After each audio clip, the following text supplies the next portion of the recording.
Hello, good morning and welcome to the Camnet Breakfast Show. It is another interesting Wednesday where we talk about governance, policy and politics.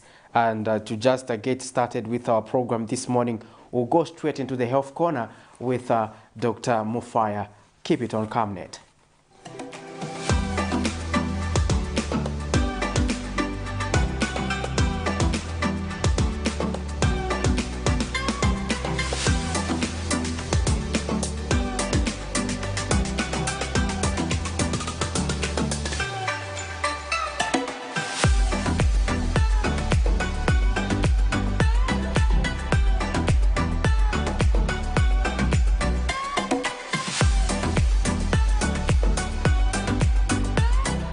Hi everyone, welcome to the health segment on the Breakfast Show.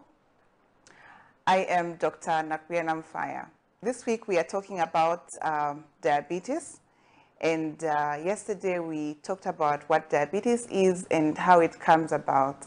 We said diabetes is a condition where there is elevated blood sugar or so much blood sugar or blood glucose in your body that your cells are not able to utilize that blood sugar because they are not taking up the blood sugar from the system. So today we'll discuss some of the symptoms and signs of diabetes. How can you know that you have diabetes? So sometimes most people do not have any symptoms. They don't show any signs or any symptoms of having diabetes. But there are others that would have certain symptoms, and these a triad of symptoms. This includes polyuria. Polyuria is where you urinate frequently, and the second one is polydipsia, and this is where you get to drink so much water. The third one is polyphagia. And polyphagia is where you eat more than you usually eat. So these are the three main symptoms of somebody that has diabetes. So they would present with eating so much more than they usually eat, drinking so much water, and also urinating frequently or urinating more than they usually do. Other symptoms include things like weight loss, because they're not utilizing the sugars that they're eating, so they would end up losing weight. So patients with diabetes may also present with complications of diabetes. So they might not know that they have diabetes until at a time when they have the complications of diabetes. So they might present with high blood pressure. They might have things like eye problems. They would present to the hospital with eye problems. So these are some of the complications that they might present with, even with diabetes, because they do not know that they have diabetes, and so they have developed complications. So these are some of the things that you need to look out for if you know somebody that is eating more than usual, drinking more water than usual. I'm not saying that it means now because someone is drinking a lot of water then they have diabetes. It could be some other thing, something else, or it could just be normal thirst. But you just need to look out and know some of these signs and symptoms of diabetes so that you can quickly go and get tested and check your blood sugar. So this is all that I had for today. I do hope you have learned something. Make sure you tune in again tomorrow at the same time on the Breakfast Show here on Camnet TV.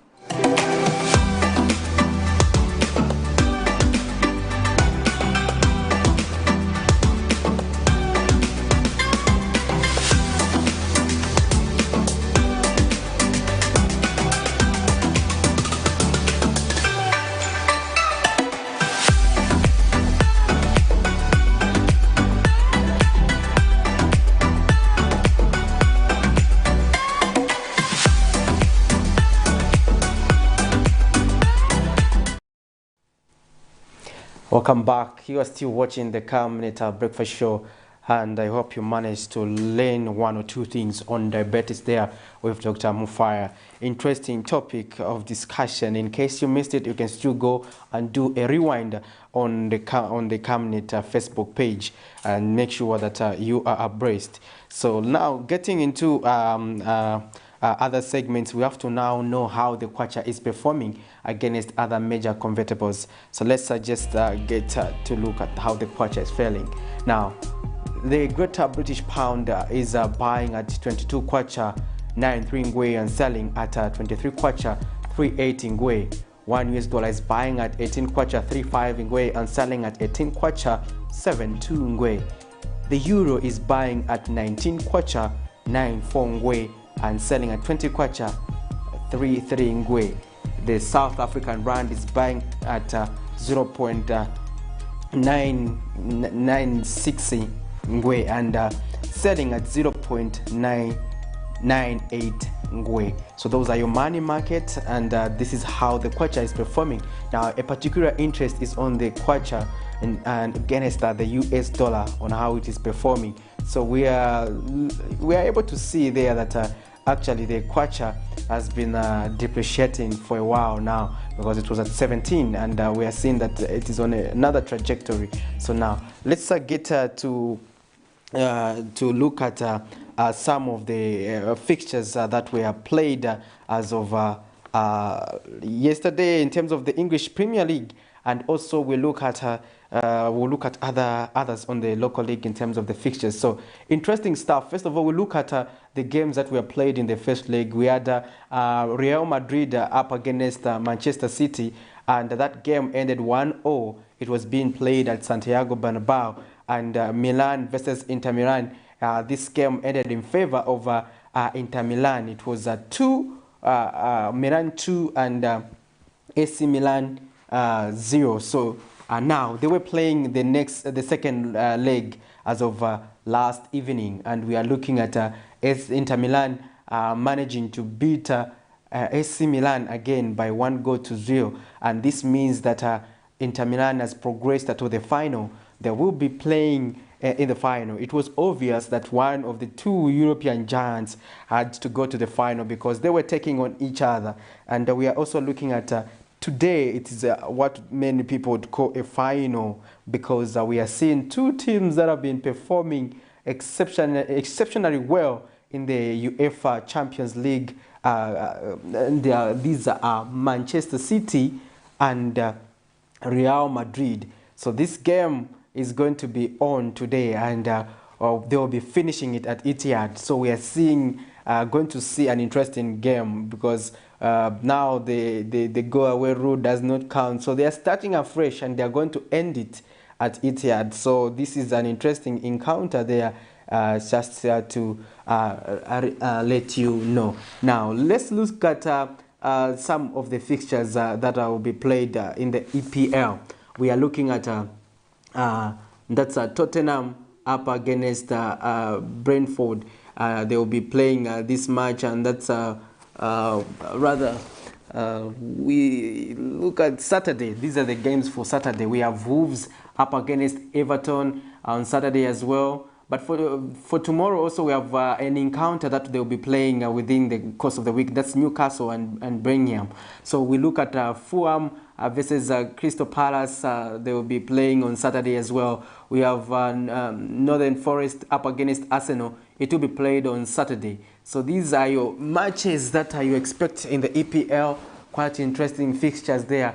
Man United will be up against Bournemouth. Interesting encounter there. Liverpool up against Aston Villa. Interesting match as well. When we see Liverpool trying to to up its game, they have been struggling of late. And let's also look at the standings in terms of how it is standing. We are seeing Manchester City is now on top of the table, and sad enough, the caretakers can no longer control the table. And we saw how people were mocking Arsenal when they were on top of the table, but could not sustain it. Man City is up with 85, and Arsenal is up there with 81. So we are seeing then the other teams 66, and that is Newcastle. The Manchester United also at 66 points. Liverpool has a chance of also playing in the Champions League, provided Manchester City fails to maintain the slot. And that's also, we are seeing that Brighton also stand a chance, but Liverpool are more close. So that's how the top four is looking like. Arsenal, the hopes of winning this league are completely abashed, and we are seeing Manchester City unstoppable and going full throttle to just secure the title. And we just hope that. But do we have some teams that are under? Let's look at some teams that are likely to face the relegation and those that have already gone, so that we get to see teams that are going to exit the English Premier League. So we are seeing Southampton and Leicester City there in the danger zone. We have Leeds and Everton also at risk. So we're going to see now, it's quite tragic now. For Southampton, they are gone and gone completely. We are going to see probably Leicester, Leeds and Everton, whoosh, to be decided.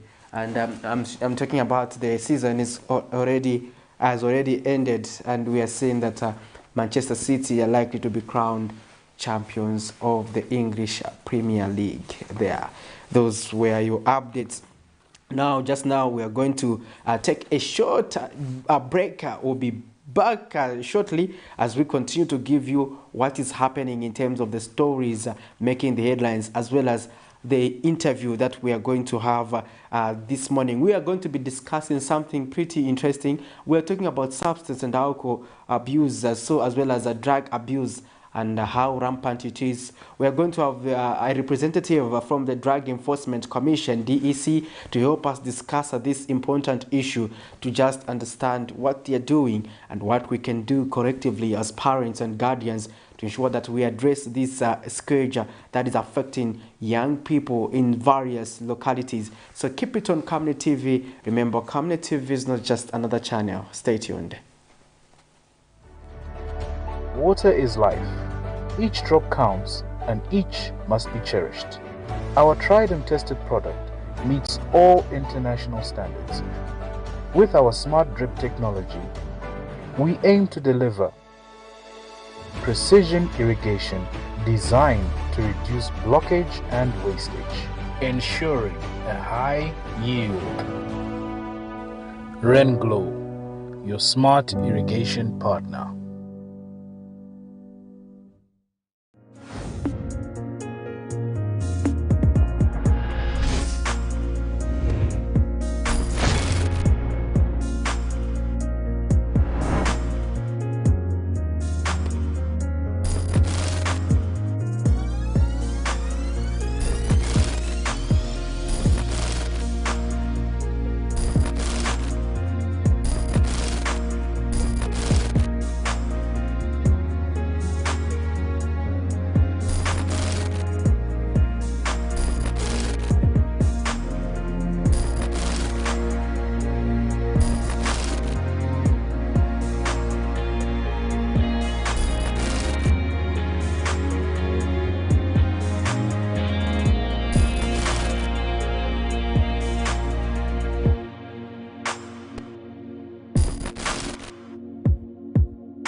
For immediate coverage of any breaking or latest news in Zambia and around the world on Camnet Television, call the numbers on your screen.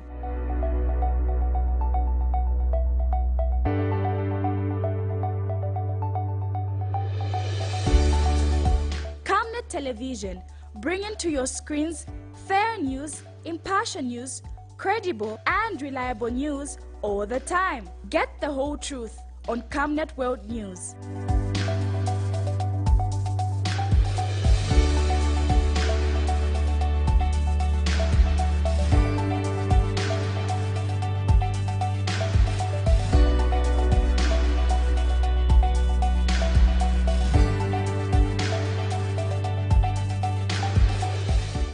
Camnet Television, not just another channel.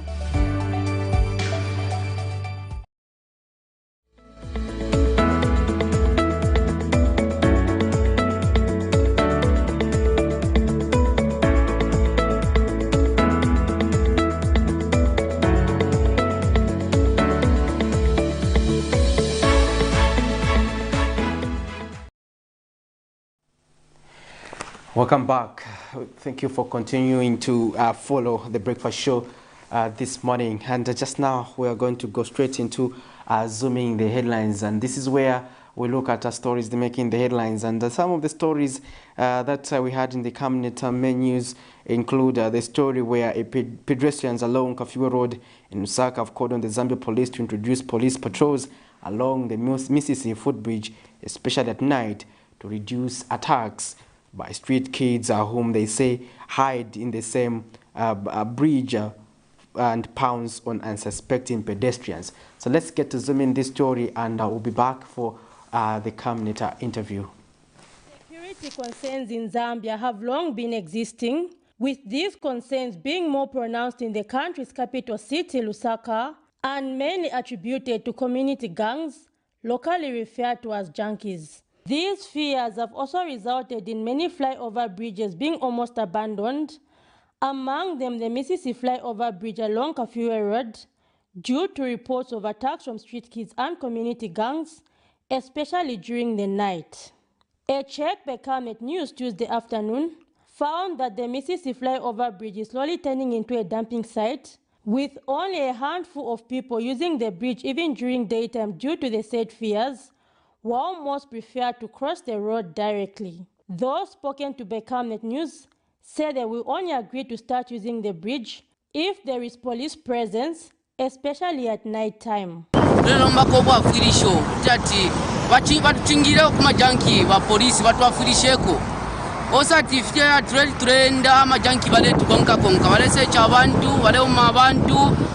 So watu afurisheko tulelomba kuli ba polisi batenanikane watu afurisheko kuli ba kuma junkie angachikireko especially ka police oversight for section 1 so that I think aleko safe. Sometimes wakujompola loko phone ese mkatoka kuma 05 wenda loko konchito inaona njompola ko phone kuma 05 bima junkie so nasoma wako nkia kai ni mambili. Meanwhile, Zambia Police Deputy Spokesperson Danny Mwale recently indicated that the Zambia Police is working towards making the bridge safe. So far, Chawama and John Leng and other surrounding areas, so far so good, but most of the negative reports are coming from Mrs. Compound. Around the footbridge there, that's where a lot of people are being attacked. So we expect good news very soon, you will hear. We are going to issue a statement. When we go for work, we mean that. Mr. Mwale says this is part of an ongoing cleanup exercise by the Zambia Police in the country's capital city. Zipporah Mshala, Camnet News, Lusaka. Economic and Equity Party leader Chilufya Tali made another court appearance Tuesday before the Lusaka's Magistrate Court. The opposition leader appeared for continuation of his trial in relation to a matter is accused of inciting mutiny. Two state witnesses from the Zambian Army testified this morning how a video posted on Facebook by Mr. Tali allegedly persuaded them to be disobedient to command. Staff Sergeant Gabriel Tembo testified that in December 2021, a WhatsApp group for soldiers was created and take care of the issues affecting them.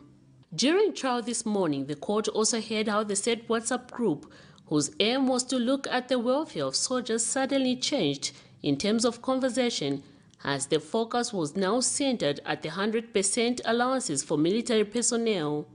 Discussion in the said WhatsApp group was that they needed to be getting 100% allowance for their foreign mission instead of the 50% that they were getting at the time. Staff Sergeant Tembo says he got consent and wanted to inquire where the information was coming from, and during his investigations he discovered that it was from a circulated video of Mr. Tali. The state witness has told magistrate presiding over the case, Kelvin Soma, that the accused in his video had alleged that the 50% allowance was being pocketed. He says after watching a video of Mr. Tali on Facebook, he was also convinced and needed to get his 100% allowance, further adding that tension arose in the group with other soldiers commenting on the same. During cross-examination, when the defense team posed questions to the witness claimed he was incited by Mr. Tali to go against command, despite the accused being a civilian. The self-proclaimed public lawyer, Mr. Tali, is facing a charge of inciting mutiny, contrary to the laws of Zambia. The state accuses him of attempting to seduce soldiers to rise against command on grounds that their salaries were being delayed and that they were supposed to get 100% allowance instead of 50%.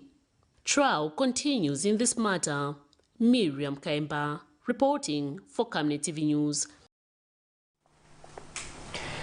Welcome back. Thank you for staying with us on the Camnet Breakfast Show. And now is the right time for us to have the first interview of the day. And in studio, I've been joined by Mrs. Ngwila Chikonde. He is a Senior Investigations Officer, Education and Counseling Department at the Drug Enforcement Commission, DEC.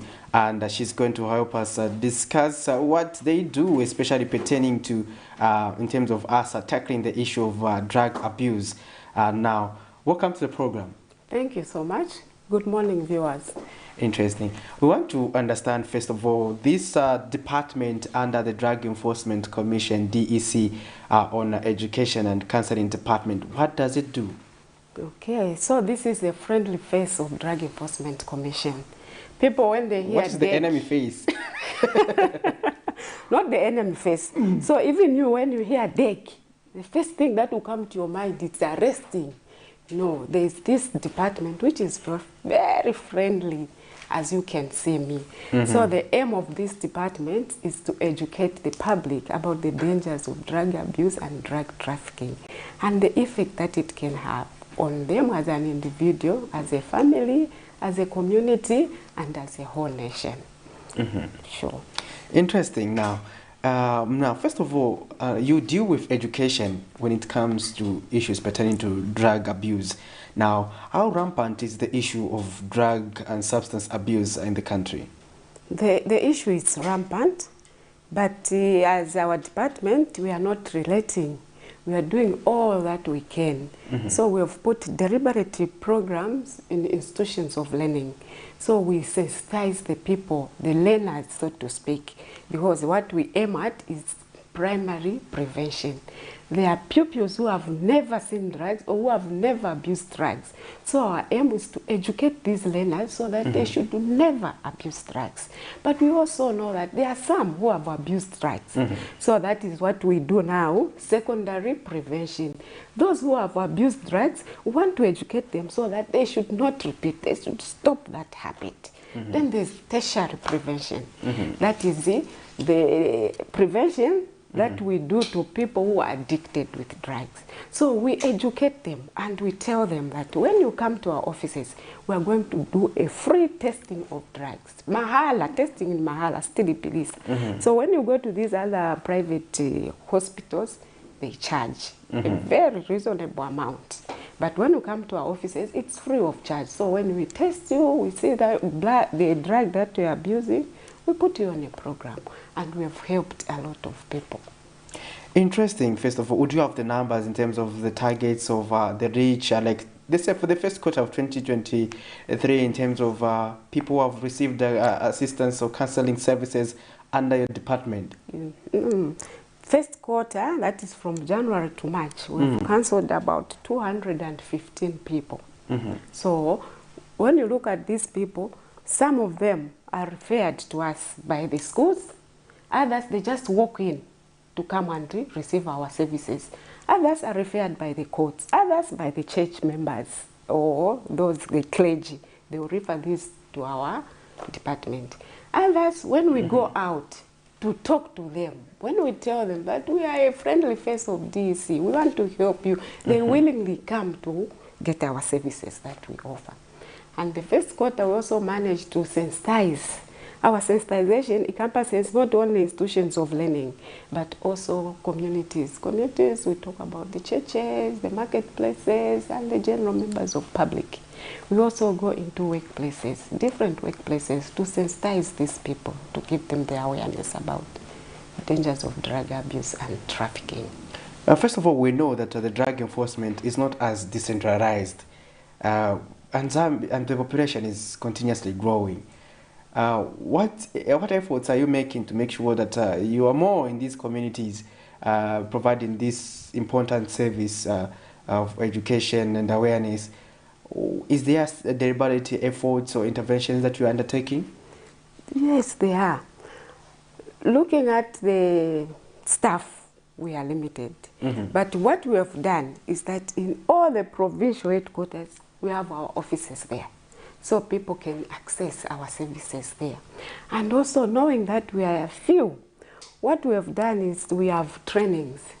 These are peer education training. So we train pupils or young ones so that they can be educating their fellow peers. And that is very effective. And we also have family and parenting training skills.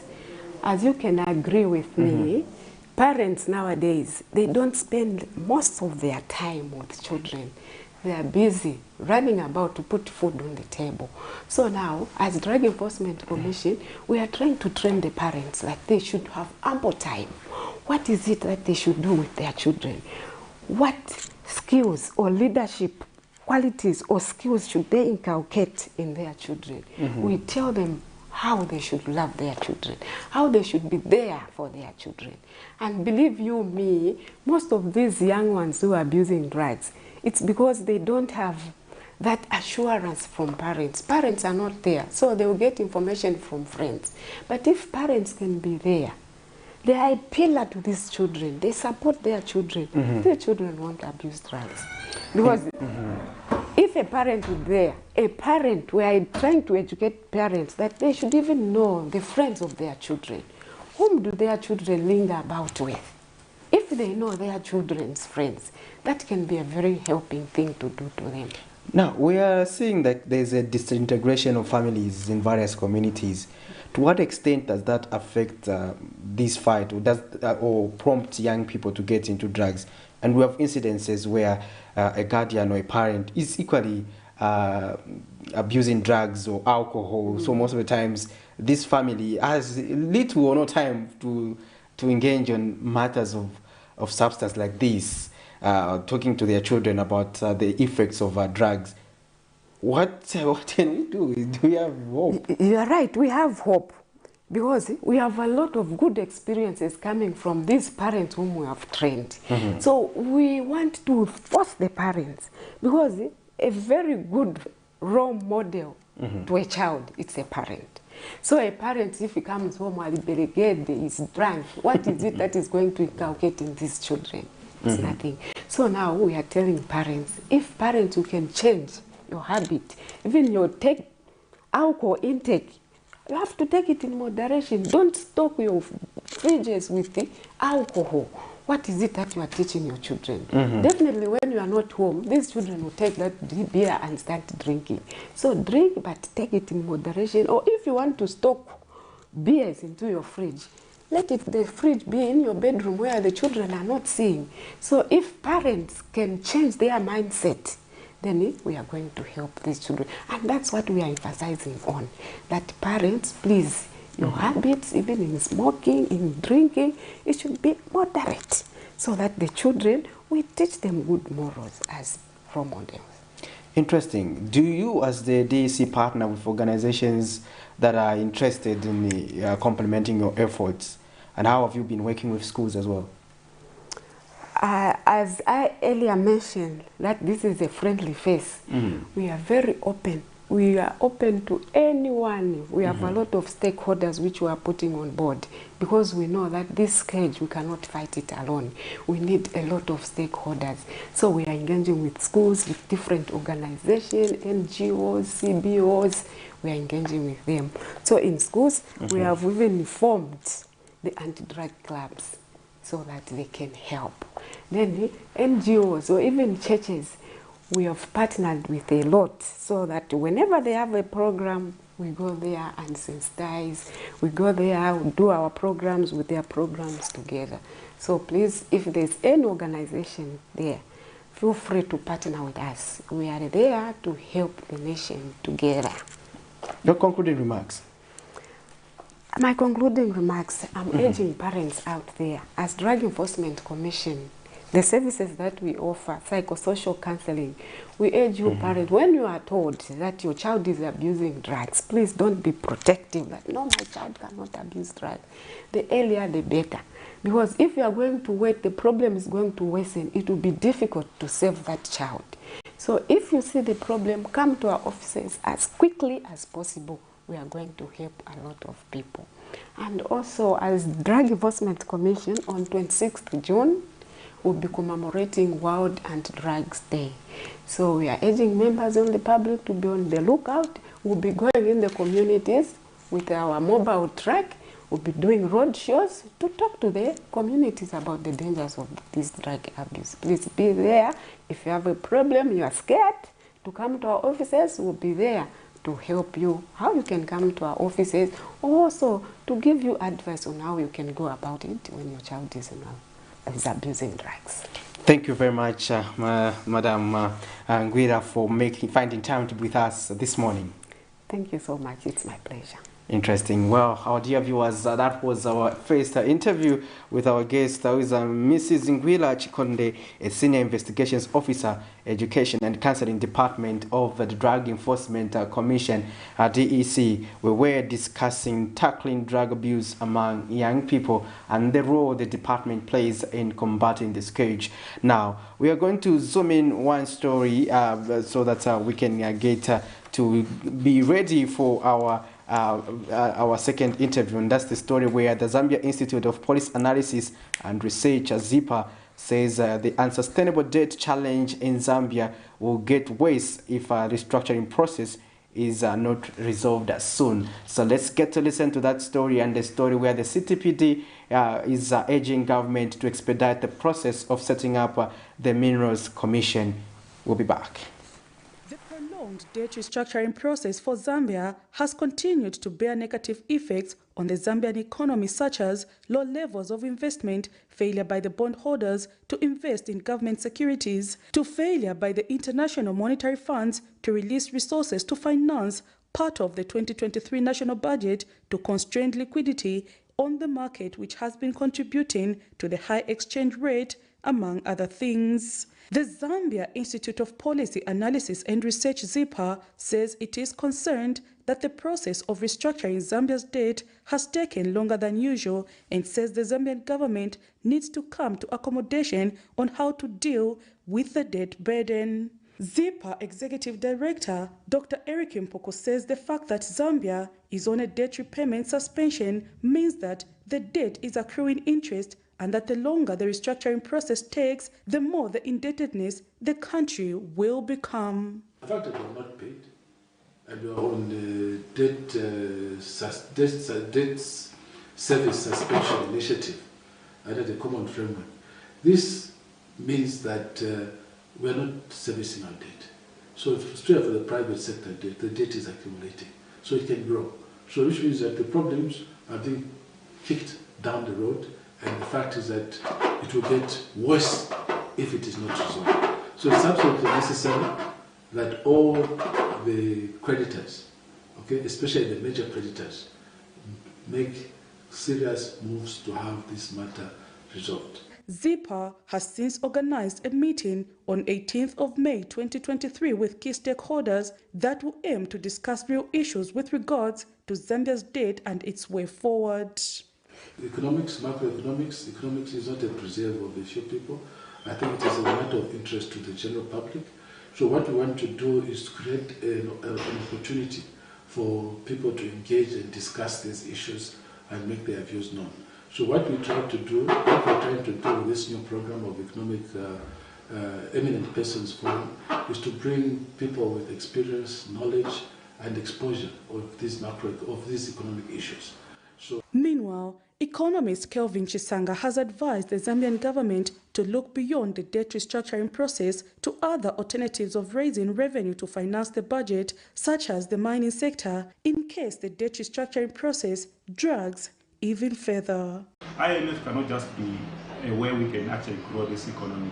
There could be other complex of ideas that we can also put on the table. One, it's an issue to do with how are you faring on the sectorial performance. Let's say, for example, mining sector. Can we find some good policy treatment that should be able to trigger the magnet growth that we are expecting to see from the mining? Because then we are actually in the situation of green transition.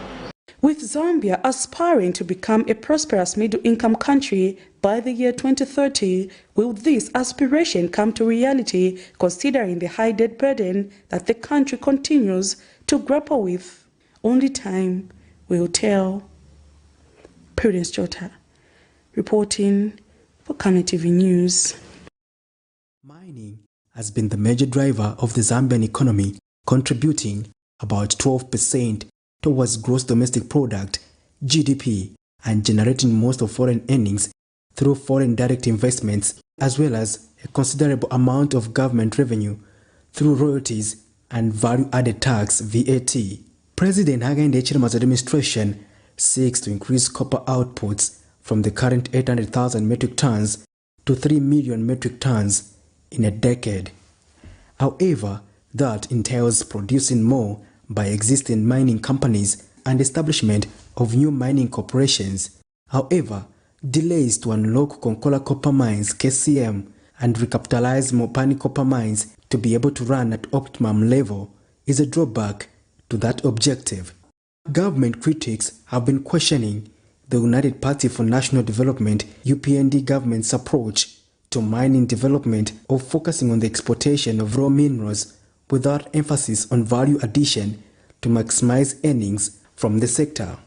And Center for Trade Policy and Development CTPD Executive Director Isaac Mwepopo has urged the government to expedite the process of setting up the Minerals Commission. Well, from the Center for Trade Policy and Development, we would like to make an appeal to government through the Ministry of Mines to expedite the process of setting up of the Minerals Commission. This would be a critical institution in helping to support the government of the day in ensuring that strategic decisions pertaining to extractives in our country are taken. Number one, we do think that the Minerals Commission can help to expedite the process of investing in exploration, which can help this country have a better understanding in terms of the reserves that we are sitting on pertaining to a number of minerals we have beyond gold, beyond copper. He adds that the Commission will be instrumental in boosting the gold reserves under the Bank of Zambia. We do understand that this country equally has strategic minerals that are supposed to feed into the energy transition that is on the horizon. Furthermore, we do expect that the Minerals Commission can help with the process of improving our reserves under the Bank of Zambia. We do understand that a few years ago an initiative was undertaken to start procuring gold from places such as Busangazi, Munilunga, as well as Rufunza. Efforts of that kind would help to improve the way we manage our economy, and it would also help to improve our reserves as a country. Patrick Soko, Camnet News. Well, there you have it. Those are some of the stories we were zooming and looking at, and I hope you managed to get one or two things there. The Center for Trade Policy and Development is looking at the aspect of setting up the Minerals Commission to help the government in terms of identifying minerals in the country, to understand the capacity of minerals that are on the ground, so that Zambia can plan for its minerals, as well as look at various aspects, including the issue of us boosting the reserves through the Bank of Zambia in terms of the gold reserves. So quite interesting stories there. In case you want to join us and give us your perspective on the stories that we have looked at this morning, you can equally start looking at giving us those perspective and giving us your views on the stories we have zoomed in, and share with us your concerns. And just now, let's also look at another story pertaining to the new apostolic church members who have been hospitalized rather at the university teaching hospitals, and those are the survivors, and they are concerned and they are appealing to the government for help or assistance, as they feel that their livelihoods have been highly affected, in that some may not be able to work, some may not be able to find a means of having revenue, so they are seeking government assistance there. So let's get to look at this story. We'll be back on the other side. The bodies of the 24 new apostolic church members who perished in a road accident at Kapiringozi area along Chirundu Kafiwa Road on Sunday 13th May 2023 have finally been put to rest in Chonge district at a mass burial that was well attended by church members, family members, and various government officials. According to Zambia Police Deputy Spokesperson Danny Mwale, the accident occurred after a Mitsubishi Rotsa bus they were traveling in hit into a Freightliner truck, leading to the death of 23 females and 1 male, while 8 females and 4 males survived, with the survivors being treated at the University Teaching Hospital UTH in Lusaka. One of the survivors, Nyambena Lukena, a farmer and father of 7, also lost his wife in the said accident and is now nursing broken arms and legs. He now narrates how the accident happened, further calling on President Hakainde Hichilema, as well as other well-wishers, to consider pumping in financial assistance for breadwinners like himself, who are bedridden at the moment.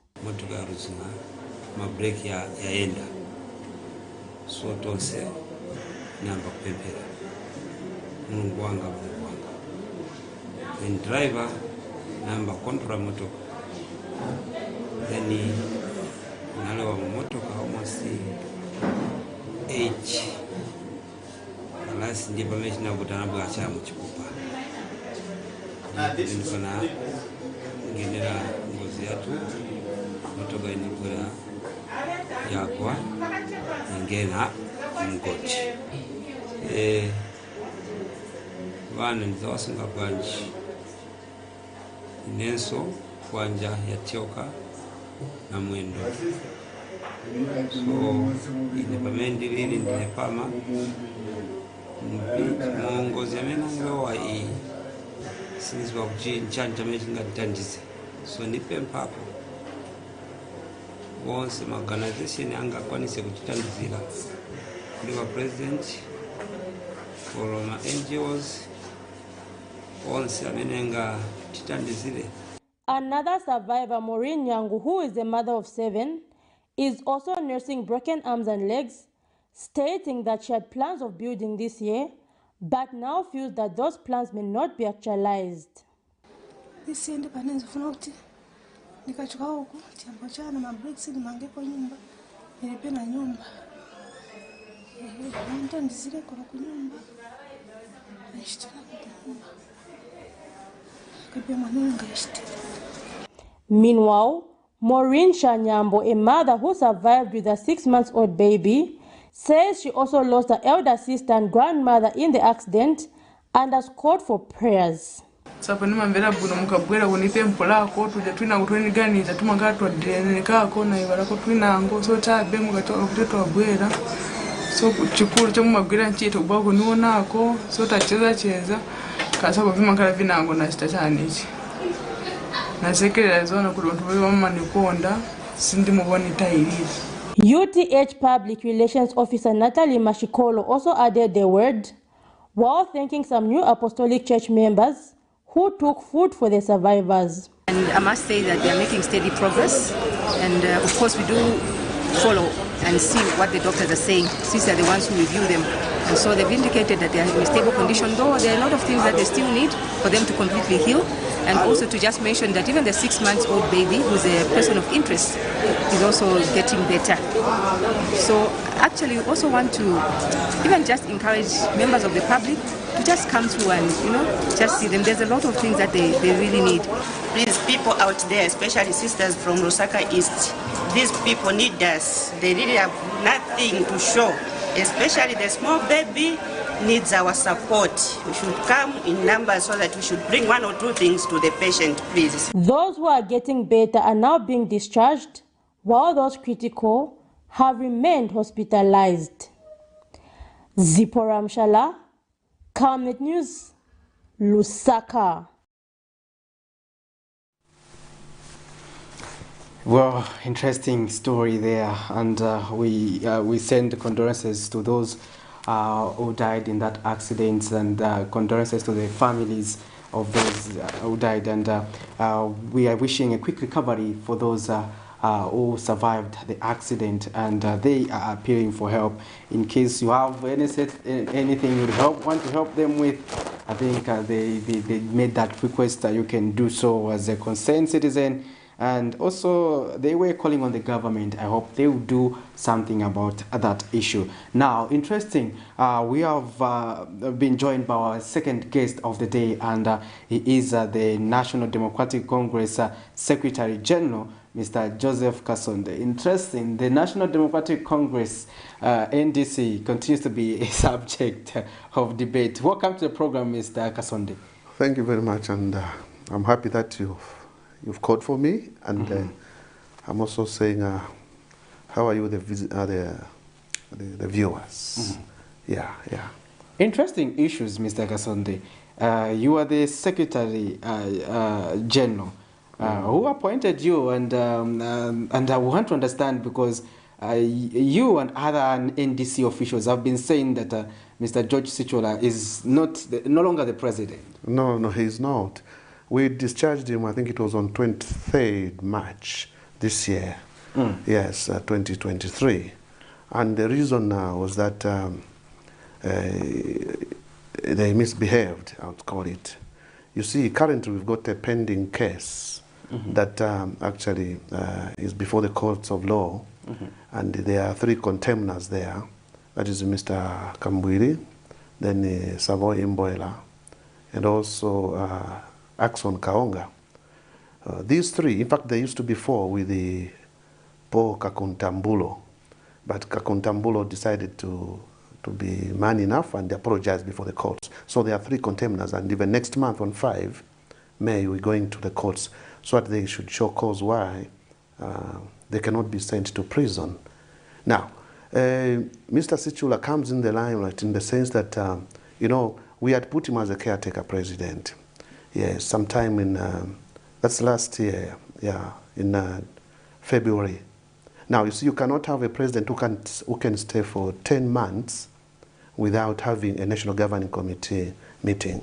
And that's where the problem began. And at the same time, you see, when you have party officials who express that you seem not to have a vision, they put it in writing. They pass a vote of no confidence in you. Whether it is 1 province, 2 provinces, that is enough. So we are talking of 7 provinces, right, concurrently to say, no, we have passed a vote of no confidence in Mr. Sichola. And there are reasons where, just some of them, lack of transparency, lack of accountability. Yes. Also not carrying the party in a direction where it's required. So with that was just an addition. But the main other issue that came in was Mr. Mbulo, who was actually the Secretary General, because I was Deputy Secretary General in charge of administration, decided to start having dark corner meetings with Mr. Kambwili, trying to see how we can come back and lead the National Democratic Congress, NDC, where we are. So you may wish to know that Mr. Kambwili left way back. But once we caught up with that information, and after asking them, they agreed that they have been having meetings with Mr. Kambwili. The best was for the National Governing Committee to sit down and see what's the way forward. That is how there was a sitting down, and it was resolved that I think for now, let's move away from having even a president. Let's get back, because we've never gone for a national congress. We've never. So since we don't have, but when we began the party, it was the National Democratic Congress NDC Secretary General that used to run the affairs of the party. So we said, let's revert back to have only a Secretary General who should be the CEO and then carry this NDC party up to the convention next year, so that we now have an elected president than having these KR presidents. You may wish to know again, if you remember. Before you proceed, first of all, I want people to understand this caretaker president. First of all, he has also been claiming legitimacy. And he made some certain appeals. Now, let's listen to this clip. We'll be back, and Mr. Kasonde, to clarify further on this issue. Before we move to other national issues, we have to exhaust the NDC issues. Let's get to play that clip. So that we may begin to grow as a party, we need to put our tools of war down and begin to reunite and begin to preach peace and love amongst ourselves, so that we may begin to grow as a party. As a party president, let me take this opportunity to ask for forgiveness from all our supporters countrywide who lost confidence in the party as a result of infants.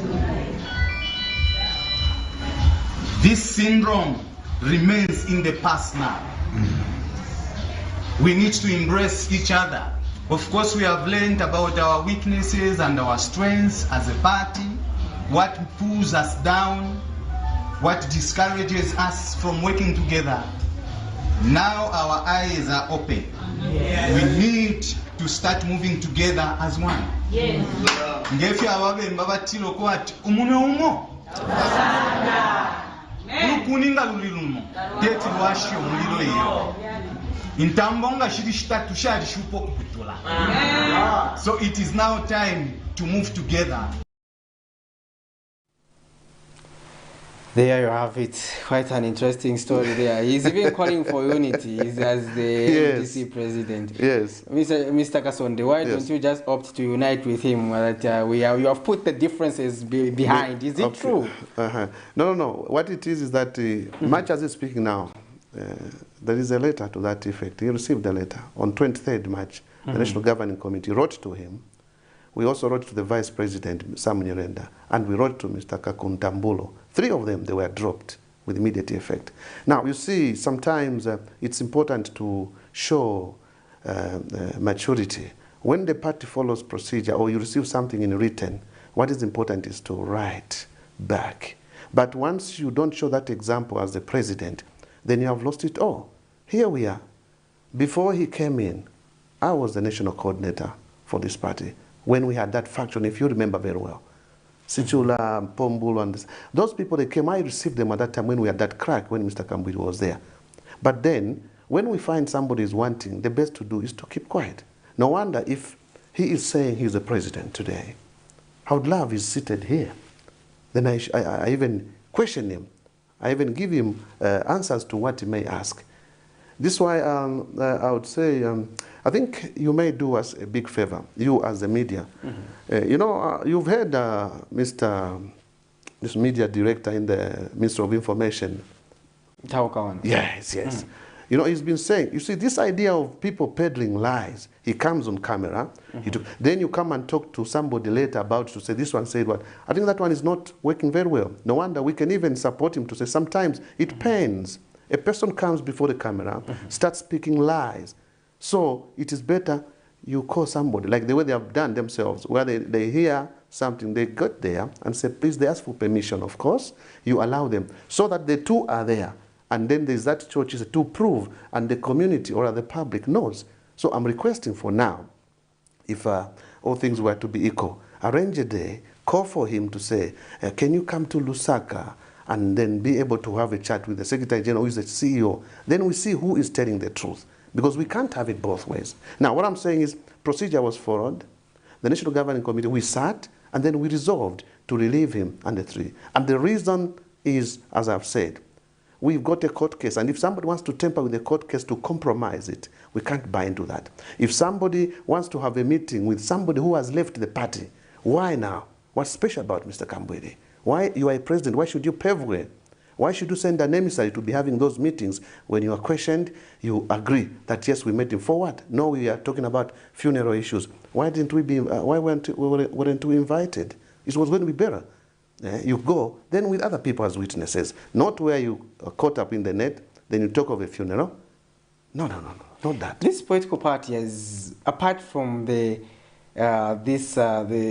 we used to refer to it as the Akafumba-led NDC. Yes. Now, being in confusion amongst itself now with Mr. Sichola and the party itself. Now, we are also seeing that there's been the protracted confusion between your NDC and the NDC for Madame Savoy. Where do we stand, Mr. Gasson? That is why at the moment we are saying, number one, when we noted that there was the first crack that was there, where Mr. Kambwili and Savoy left, we took a step of a legal suit. And then we even gave them an injunction. We went up to a commencement of contempt proceedings. They tried to buy court's time by staying the proceedings for the contempt, because they couldn't understand that we have to go to the courts of law. Yes, but they went their way up to the courts of appeal twice, and they have lost. So having lost now up to the courts of appeal, that is how we resurrected the contempt matter. And even this month, I think on 4th and 5th May, we were in court, and the judge adjourned this case to next month on 5th. Definitely on this day, we expect maybe the case even to be concluded, so that the people of Zambia will know that they are no longer. That is why you can tell that, number one, those are not the legit, because if they are the legit, why are they in contempt of court over being the NDC owners? Yes, it will prove. Now, coming to them, we are saying we are up to the courts level. Now, we remain where we are. So when we remain where we are, yes, we had the caretaker president. We had Mr. Msenge when Mr. Akafumba left. But Mr. Msenge, again, we relieved him of his duties. And there was procedure, of course, where now Mr. Sichola was brought in just to be as a caretaker president so that we go to the convention. Now, when he is found with a mistake or found with a wrong, he's supposed to be man enough to show example as a leader. That is why we did what? We had to sit down and then we relieved them of their duties. And in fact, what we did, we were kind to say, just become ordinary members for now. And if they can continue being part of the team and reflect, and also to sell themselves, yes, just to be part of the team. Now they don't seem to show any remorse. And what this means now, there is an expulsion looming. And as far as I'm concerned as Chief Executive Officer of the party, we will have to expel them at the end of the day. But we are not in a rush for that. That's why, again, when we had relieved Mr. Sichola of, not to show that I am power hungry or anyone is power hungry, from being Deputy Secretary General in charge of administration, we simply said, I become the Secretary General of the party. If I was power hungry, I would have loved to even be called President Kasonde for the National Democratic Congress now. So that it becomes the Joseph Kasonde-led team as a president. But I am just the CEO. Of course, this time we can say, this NDC now is being led by Joseph Kasonde, nobody else. No matter what Mr. Sichola does. Even that clip that you have seen now, where he is, that is a church building where he's part of his church members are there. Those are church chairs, you know. Yes, there is an area called Chilemba and whatever. We've got the information. People called, you know, that like that. So he's trying to just show signs that he's there. Now, sometimes you may not know. He's got things in offing where he must have been posing as a president of NDC. Maybe it could be in business angles and what. So he has to put a face and throw these things on the social media. You know, today, social media plays a big role. You never know, I'm just saying. So he's here and there. So what we have said is, tone down. Can you stop this? There are many other issues which we can talk about here. We cannot start opening the Pandora, washing dirty linen in public. No, it will be unfair. No wonder I am saying how I wish, maybe from now, if you could be able to call him, when can you be here? Kasonde also come, sit here. Can we hear, what are we talking about? I have official communication to indicate what we did, and let him come and prove, and I'll question him. There are a lot of other issues which, if he will be here, then if it means opening the Pandora's box, will open, so that even the public knows other things which they don't know. But we are right now constrained that we don't want to wash that linen in public. So I can appeal to him to hold on the same way Mr. Msendole relieved him. He behaved and he's even gone his way quietly. And we still have respect for him. Interesting. Yeah. Now, we get to other matters, Mr. Kasonde. We understand that the NDC you are leading as Secretary General is part of the UPND alliance. Yeah. Now, first of all, we want to find out, do you feel abandoned by the UPND and that the alliance partners are not being prioritized? Because this is the information we are getting from the others who have left the alliance and the general perception on by the members of the general public. Is that true? Do you feel sidelined by the UPND? No, I don't. I'll tell you why. Me, I'm in the Council of Secretary Generals. And ever since we came into an alliance that time, I've been attending the Council of Secretary Generals.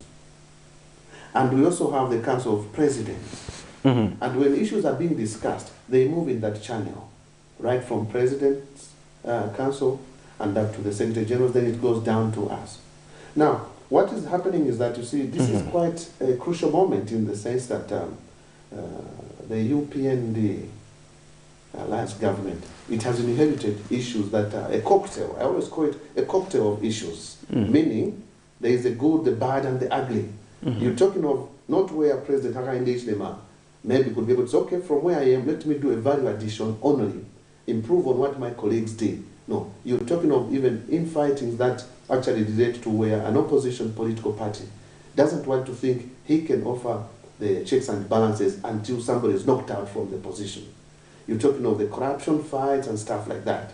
And you're talking of people that are power hungry to an extent where they would really not look at Zambia as a nation where, as nationalists, they should contribute, and at one time they have to be knocked out, at the other time other people come in.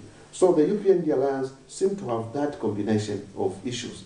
This is why we have to appreciate that and not rush, because this 1 year, 6 months, 7 months, it's not enough to judge them, to say, I think we've been left out. But President Musoni feels the UPND has prioritized itself. It has been neglecting its alliance partners, even in terms of jobs, Mr. Kasonde. They're saying that jobs are now, the alliance members are not getting any jobs. And he has been categorical on various issues, feeling that the UPND is personalizing this and abandoning its alliance partners. You see, when you are an ally, what is important is first do your part, yes, and be patient. And then let people see that you've done your best up to where, you know. That's why, as an alliance partner, we haven't been swallowed like people may have been saying. We're still National Democratic Congress, NDC. And we've been given an opportunity to mobilize the party, to even source funds, you know. But as an alliance partner, to see where we can contribute in terms of checks and balances. But that does not guarantee that outright each time there is maybe an opportunity, you still have to be, because the opportunity might be one or it may be two, and it has to be step by step. So the patience comes in. A leader should be able to show, why am I in this thing? We did not come into the UPND Alliance to get jobs and stuff like that.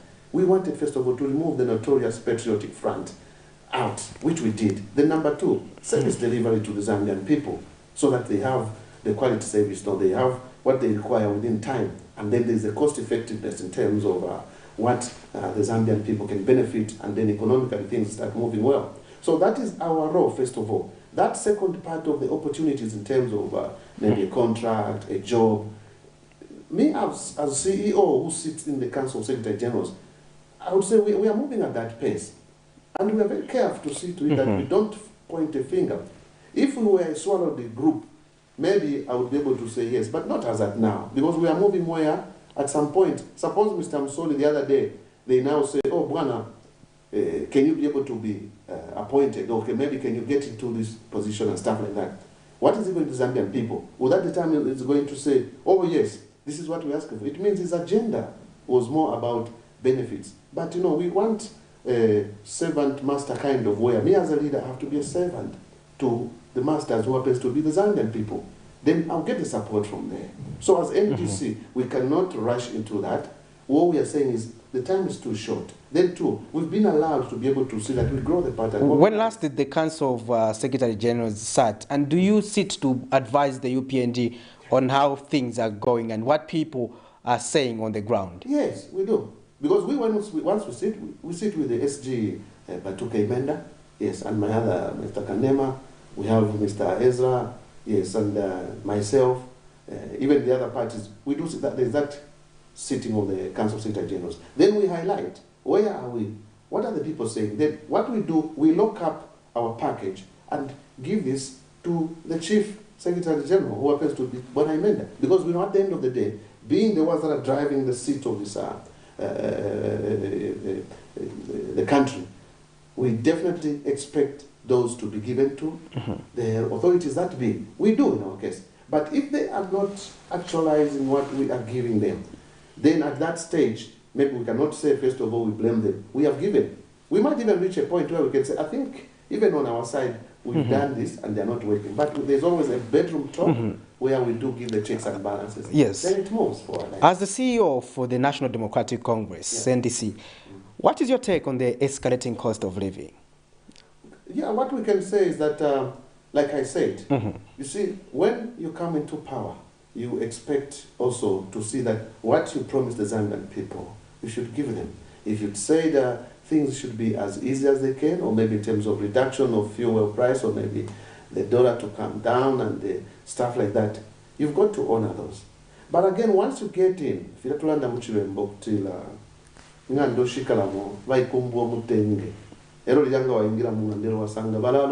other words, mware kumbo mutenge by UPN Alliance. Well, that's what I'm saying. That no, not to kumbo. Okay. Then mwasa ingira munga masanga fimbi. Is that what you're saying? Yes, you might think because the system is there, and this can just be played here and there, and then things work out. You know, the same way it happens, Patrick, when you are playing soccer or you're watching. They will say, what you were supposed to do there is just to pass the ball to the other one, but you're just a spectator. Now, when you get in, then you find those complications, like I was saying, inheriting a cocktail of issues. Yes, even when you're supposed to concentrate on how can I reduce the cost of living and stuff like that, you find the other fights are coming in. You find the big mountain of debt and stuff like that. But then you've got to be able to realize that the Zambian people won't spare me. What do? You have to come back. And I'm sure the government has been able to be giving indicators that really things are not as they expected them to be. But they are trying here and there to see that they address them. But the major thing that the Zambian people should understand is UPND Alliance government having it easy with the opposition, so to say, or any other stakeholders. To me, we would say, no. I'm expecting opposition leaders, for instance, to be able to say, here is a mistake. Then number two, outrightly, they said the best way to do this thing should be in this manner, The checks and balances, so to say, so that it shows the nationalist attitude by every Zambian people. I've always said sometimes to say how I wish in the near future President Hakainde Hichilema, because being the leader of the country, he has to be able to say, okay, opposition leaders, guys, come here. This is our country, all of us. What should we do here? But what do you think is hindering such a progressive move? The attitude of the other colleagues. You know, even me here, Patrick, there is no way when I get on a seat, then simply because I've gotten a seat and I've moved you to stay aside, then in your approach, you want to sensitize people as though you are very holy. I'll not spare you. I'll not even have time to now see how do we do this. First of all, I have to cut you off. Come on, honor. So people understand that really you have something to offer, but you were kicked out. This is the attitude I've seen with most of the opposition leaders. They don't want to show that, yes, there is this mistake. It's always one after the other. It's like the agenda is to see, let's make sure. But what did you do in the opposition when the PF was there? Were we going to say, let's sit and help you govern this country, or you were just telling them to say, they have failed, let's the other people with the knowledge and how to manage to fix the economy? But how do you expect it to be different, Mr. Gasonde? This is what we are saying, you see, you must reap what you are sowing. But there, at that time, I was saying, we had the notorious Patriotic Front, PF. Why do you refer them as notorious? Considering that at some point, if I recall correctly, Mr. Gasonde, you were part of the PF and we interacted a lot. My last position was I was district chairman for Shiwuyuni district, and my term ended in 2018. Yeah, if I tell you part of the victimization that I received within the Patriotic Front, yes, I was one of the victims, and I couldn't believe that. All the way in Shiwuyuni there, having my colleagues here in Lusaka coming to Shiwuyuni to fight me And I was surprised. You are talking of the Kambas of this world, the what? I couldn't believe. Yes. So you're talking of where you are not given chance to operate as a unity. So what you do, just to keep quiet and maybe see where is the gray area. So we are saying, at that time, the notorious Patriotic Front, as it were, we can't even have this time where you can talk and maybe even talk ill about the government and stuff like that. They were too rough. Now, in the process, yes, even me, if I have a checks and balance, I just have to look at the negatives. And it's there. Nothing like to look at what are the opportunities and the strengths of this party. That's why there's a difference. So this time, it has changed. But I believe that it has changed. There's a lot of pretense coming from the opposition political parties, which I'm saying, if they can be able to show the Zambian people that they are nationalists, and then where there is a mistake, they speak, and then condemn, but again, package it with an alternative. Package it with an alternative. That way they will say, no, no, no. UPND, they are up to no good. Not where you hide the truth, and then you still want us to talk about the lies, the lies, the lies. No, no, no. That is not fair. Yeah. Our dear viewers, you are watching the Camnet Breakfast Show, and in conversation I have the National Democratic Congress National Secretary. He is Mr. Joseph Kasonde, and we were discussing intra-party wrangles, and also now we are looking at national affairs. The NDC is part of the UPND Alliance, and they have been part of it ever since it was formed, and they are still in it. And we are, in case you have a question or you want to ask Mr. Kasonde, you can do so by calling the number that is on your screen, so that we can get the conversation going. But now we continue with our interaction with Mr. Kasonde. Now, do you think it would be advisable for the UPND to go and apologize to Zambians for the failed promises? Because we are looking at, when I talk about failed promises, I know they could be in the pipeline in towards actualizing, but at the moment they haven't worked as anticipated, like you said. So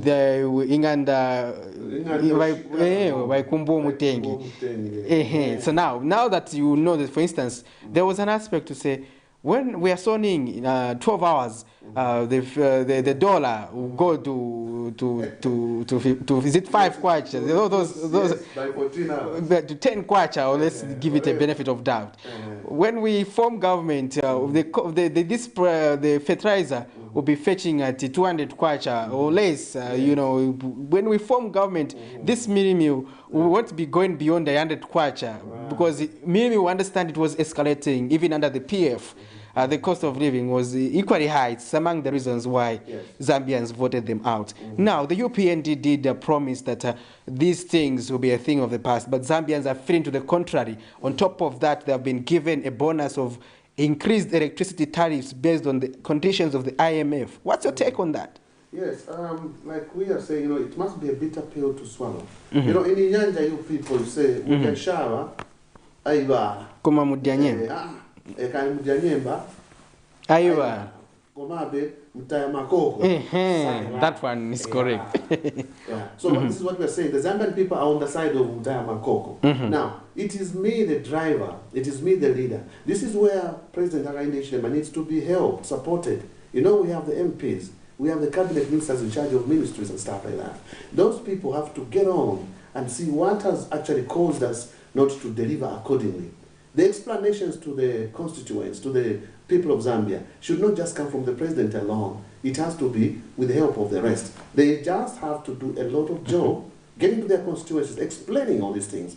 In the cabinet meetings, when they sit and stuff like that, all these criticisms that are getting, they do get them, because information is gotten. But then it needs to get back under effective communication, so that people understand that these people are not ashamed. And that's why we are saying, in our case, we'll provide the checks and balances. The ministers, the MPs, they also have to sit and say, oh, we have these negatives. So what is next? The formula is to get back to the community and explain to them. The advisors to the president, the political advisors, politically also, they need to input and see that they actualize what the people should understand. That, oh, we promised that we're going to bring the dollar down, but look, we inherited this huge debt mountain. And because of this ABC, then the corruption itself, we discovered this and that. Look at what we are fighting against, these monies that are being found in there. That way, it can make the people understand why they have not honored, like I said. But once that is not being done or not being done effectively, you expect speculations and complaints because there's no way a quietness can continue there and there. That's why to us, we've not rushed to think they cannot actualize or maybe be able to put every information before. No, we provide what we can. And at the moment, the time is too short to completely cut them off because of the events, the way they are happening. There are some opposition leaders or stakeholders whose agenda you can tell that when did they ever speak a positive thing about this government? Surely, there are no positives. They are there. So now, if they want to say, okay, first let's clear this. For instance, this issue of employment. Yes, somebody can say, we built the schools. Yes, but did you have the teachers in place? No. So why not have the teachers in place when they want to create more of the employment, industrialization and stuff like that? So it is this cocktail of problems that were inherited, which again, as nationals in this country, there is no way they are balancing their nature by looking at, okay, what are the goodness of these people? What are the badness of it? It's a mix. In the end, because your agenda is to take over where I've just come, and I've just come now. Then you still want to come back, Bonapatrick. Come on. Interesting that this UPND administration is also getting a very negative tag of being the puppets of the West. Now, if the UPND is being called the puppet of the West, Mr. Kasonde, equally you fit in those shoes. But what do you have to say about that? Because people feel the government is prioritizing the West in terms of, for instance, Britain, the USA, and over China. We understand, but what should be done to erase that notion? Because people are thinking that policies that have been formulated are being made to please those countries. They are Western bound. Exactly. If you check at the mineral development, even the issue of nickel mine, it's going to the USA and everything. So people are questioning this and they're thinking that probably this government is too aligned to the West, and that it has also betrayed its comrades in the region. For instance, for allowing the setting up of AFRICOM. That's the U.S. Africa Command Center. But these are questions, Mr. Gasonde, I think that should also concern you as the alliance partners, because the head of the alliance is your counterpart. Yes, you're right. Except that, like I've kept on saying, that you see, you've got to be wise when you're dealing with these things. Because this is not just a national issue for this country. It's a global issue. Yes, you have to dig deep and find out how come we are Western bound. You must know that we were once a colony for the British.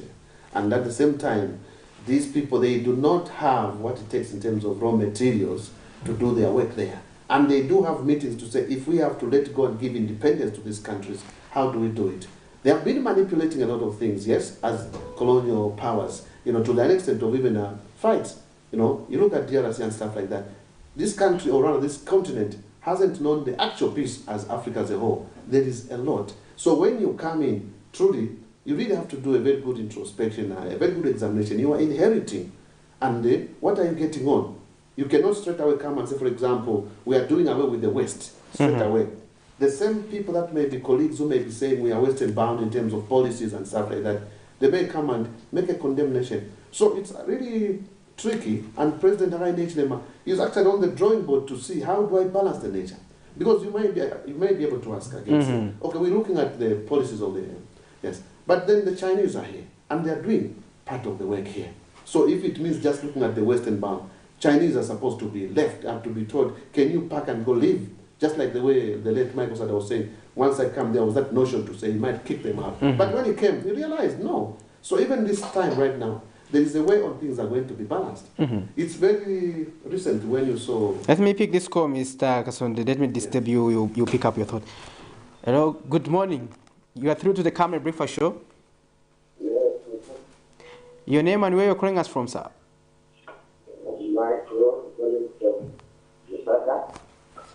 Lusaka. Okay, you can go ahead with your contribution, sir. Yeah, I just wanted to contribute on this topic. What I would say that we need let you act the government that will act with what they back to the nation of it. So the thing to know as Africans, we can't really what to do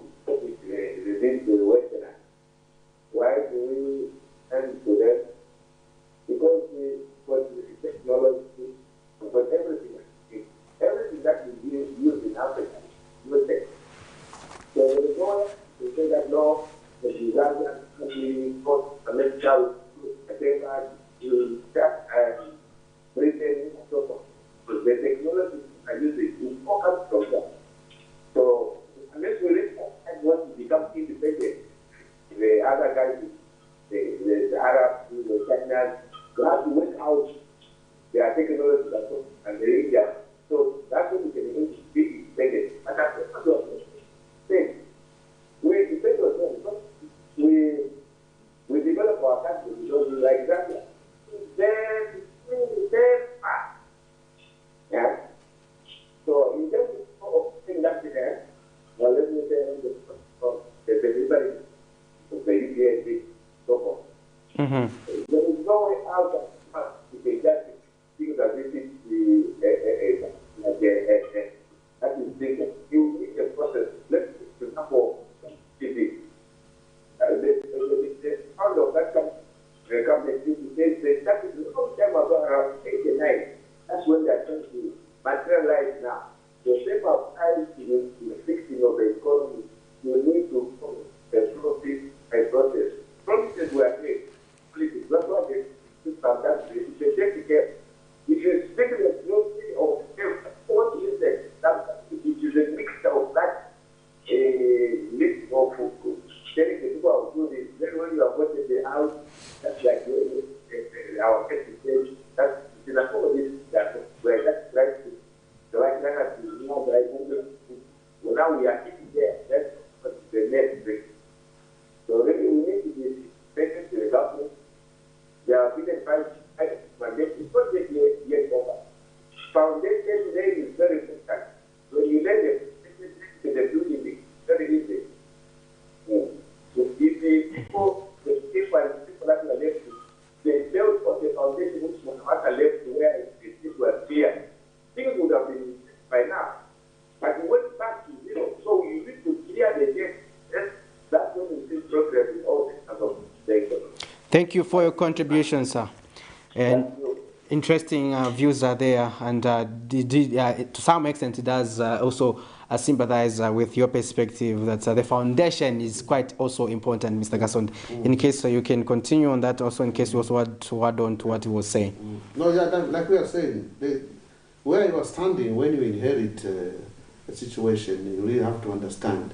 Because what is around, all eyes now are looking at the European government and vis-a-vis the president. So you find for him to completely, or for the country to completely say, now let's be able to go for the way the masses are saying, you have to crack the nut in a manner that you are so careful. Because at the end of the day, like I was saying, the colonial powers have had a tough time also.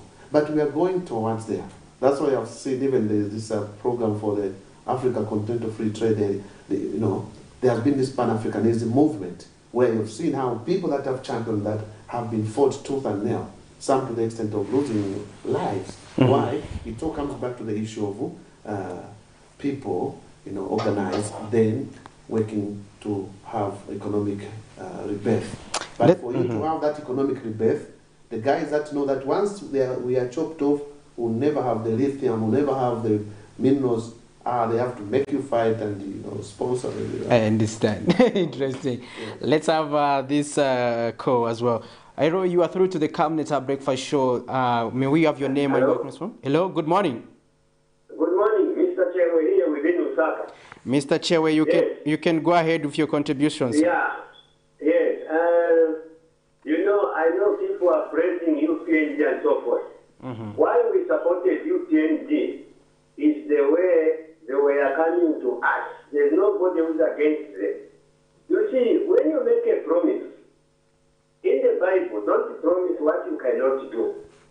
As a Christian, that is cardinal. Mr. Katonde, if somebody promises you and things cannot work, it should come to you and explain. That is better. Right. Because if you promise and the things don't work and you don't go back to that person, you know what that means? You are just lying. That's what it means. And God does not like people who promise and they don't fulfill. I want to talk about these two things. Very, very important. The whole world. There are only two. Number one, people have to eat. Number two, people have to go to hospital. That's all. These other things, they just follow. Now, if you, Mr. Kasonde, can go around and check what is happening in the hospital, go to Matero level 1, go to Chipata, go to Kanyama, and advise the current leadership. Go where people live and, they don't have food. Go to George Compound. Go in remote areas. Because you people, when you are talking, there's nobody who is against you changing. We are against what they promised and nothing. Yes, they have employed people. Quite okay.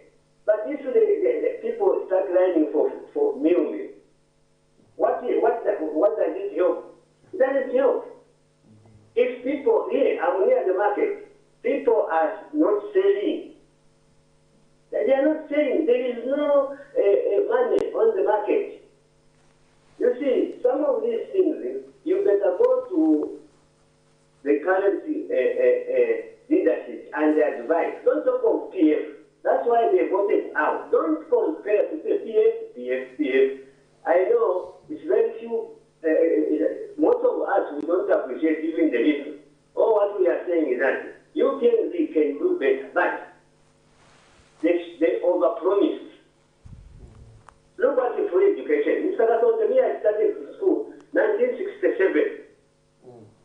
That was free education, completely. The only thing that was not there was on the shoot. The rest of the books, whatever, you just go to the master, the teacher. They stamp on the finished exercise book, they give you a book. Now, if you people, highly educated people, you start saying this is free education, please don't tell people what is not true. Free education is not there. What is there? They wanted everybody to be in the class. Now, which teacher can mark mathematics? People are 100 and 100 books.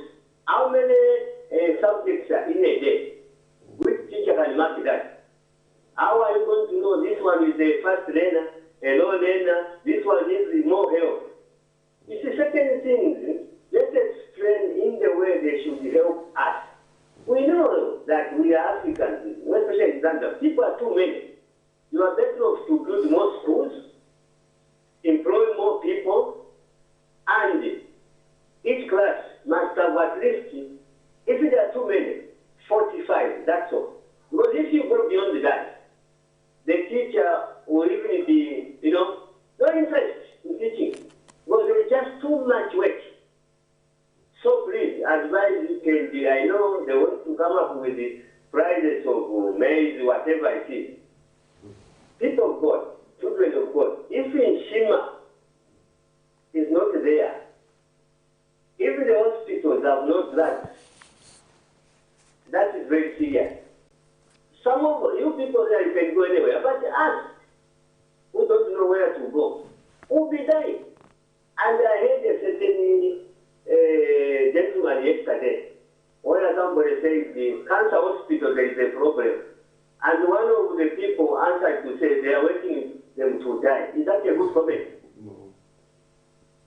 Go to cancer hospital. Certain things people should know what to talk about. When something is wrong, find a better way of, explaining to people so that they understand. You are better off looking to, make it work as you are talking, but deep down that this person is going to die. You don't just say, we are waiting for them to die. That's not good. Thank you very much, Mr. Chewe. Interesting views there from Mr. Chewe. Mr. Kasonde, you can respond to him and also give me your concluding remarks. Yeah, no, you see, like he's saying, going back to the people to explain one or two things is very important. And no wonder I was saying, the president cannot do it alone. He's got cabinet ministers with different ministries. Then he's got also members of parliament. And also there are other part officials who are in the National Management Committee that can be able to stand to be able to explain a number of things that he's talking about, so that they understand why a failure, why this and that, so that at the end of the day, they will appreciate. Even like he has given an example already of schools where there are more than 100 students, children, how can they manage? But the fact is, don't we need free education? The fact is we need. But when are we going to start it? Again, there must be a starting point. So you can see it's that combination of issues. I might say that, you know, the other time I was thinking that this attitude where the checks and balances from the other stakeholders are not being provided, I would just say that one day President he might just wake up and appoint some of these people that were once in power just to be part of, to help out here and there in a way. Because, you know, they need to be taught a lesson. Say, okay, we appreciate opposition and democracy, fine. But the idea of not really showing the packaging of the plus and the minus, it's not fair. He might wake up one day. I think when we were in the Council of Secretary Generals, I might tell Mr. Imenda, say, let him be able to pick out, on merit, of course, and there's a big part of it, the way Manawasa was able to do, so that people will say, no, maybe they have compromised, it doesn't matter, as long as that person, that leader, helps out the country. But he's talking my language, and we are just saying there must be more time. The government should own up, and they should be able to explain using the MPs, ministers, stuff like that. But coming to my last words, all I would say to the members of the National Democratic Congress, NDC, I think number one, let's go by the Constitution, and that's why I'm here as Secretary General of National Democratic Congress, NDC. And let them be able to pay attention to 5 June, when we are going for the contempt case, so that they hear what will be the outcome. That will just be able to show the legitimacy of National Democratic Congress, NDC, because there has been this issue of the faction, and yet we are not even a faction. The faction was those guys because they left the main branch. We were the main branch, then they branched off.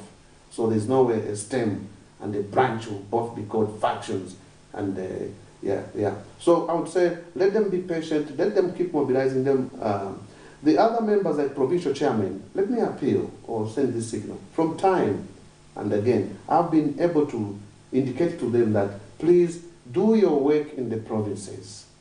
Forget about looking at maybe, for example, Mr. Stula is there, and then he wants to become president. Then because there are some of the leaders, may I mention this? Please, members of the party, don't believe in me. Don't believe in a leader completely, and you sleep over it. This is what happened when Kambwili left. Those that believed in him, they thought NDC was Kambwili, Kambwili was NDC.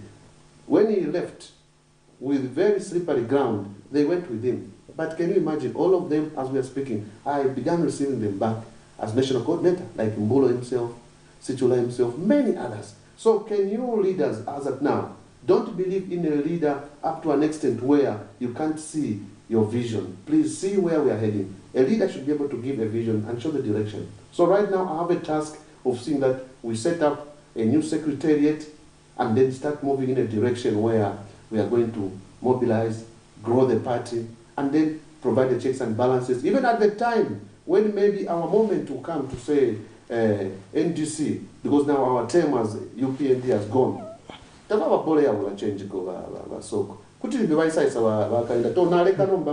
know he will not waste time to fight for the third term, whatever. He can say, here are the keys, who takes over among their last partners. By then, NDC should be able to be a party that will have grown in nature, grown in number, in stature, stuff like that, so that we also add value to that. So it comes to the leaders of my party to say, please, don't believe anybody, but believe in somebody up to some point, but mobilize, organize the party, so that at the end of the day, you are not swayed or your political future is destroyed. After all, there are some leaders who are ambitious. They want to be MPs, ministers, and stuff like that. Even at the time of appointing, maybe suppose I'm given an opportunity to say who can be appointed in the certain provinces. It has to take me to see which leader. Interesting. Thank you very much, Mr. Gasonde. We appreciate that you found time to be with us in the studio, and we always value your contribution to national matters. Yeah, but don't forget to provide we'll work on that as well. Because I don't want you to come and start cheating people. Yeah, we'll also provide that platform. Interesting. Well, our dear viewers, this is where we have to call it a day. Unfortunately, time was not with us. Until tomorrow, when we come with another interesting episode of the Camnet Breakfast Show, Thursday edition, Governance, Policy and Politics. This has been Patrick Soko. Remember to always keep it on Camnet TV, because Camnet TV is not just another channel.